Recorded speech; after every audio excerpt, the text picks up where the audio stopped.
ያ snitches get stitches snitches get stitches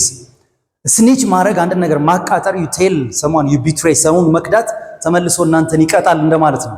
that causes a punishment you'll face a punishment ማለት ነው let's make it simple ቀለል እናርገው ከዚህ እንጀምር ለምሳሌ አንድ ጓደኛችሁ I have a secret to tell you don't tell anyone I have something to tell you don't tell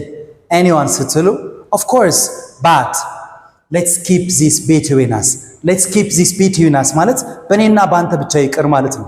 so we will keep the secret between us በእኔና ባንተ ብቻ ይቅር ማለት ነው so you can use this one let's keep this between us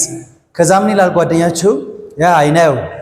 snitches get stitches ይላላችሁ ማለት ነው snitches get stitches ያ ማለት ነው if you tell a secret or if you betray someone or if you reveal a secret you will get punishment you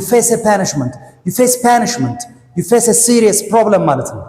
የሆነ ሚስጥርን ስታወጡ you face punishment you face stress problem serious problems ማለት ነው snitch ብቻውን ከሆነ snitch ማለት normally አቃጣሪ ማለት ነው sorry to use this word snitch ማለት አቃጣሪ ማለት ነው so if you snitch this one is an informal expression actually an informal expression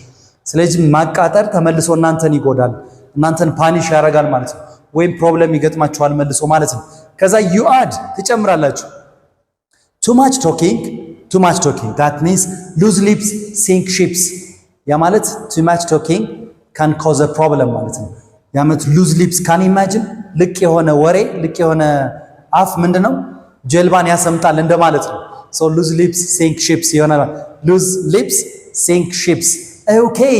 ከዛ መጨረሻ ላይ when you want to assure don't worry bro don't worry I will keep this under my heart meaning I will keep the secret ማለት ነው secretን ጠብቃለሁ እንደማለት ነው so you can use these expressions in your conversation keep it under my heart ማለት I will keep the secret ማለት ነው loose lips sink ships ማለት ልቅ የሆነ ወሬ ብዙ ማውራት ምን ማለት ነው ጀልባን ያሰምጣል too much talking cause a problem ማለት ነው snitches get stitches ማለት ደግሞ if you betray someone if you reveal a secret ሚስጥር ማውጣት ተመልሶ እናንተን ይጎዳል ማለት ነው you may face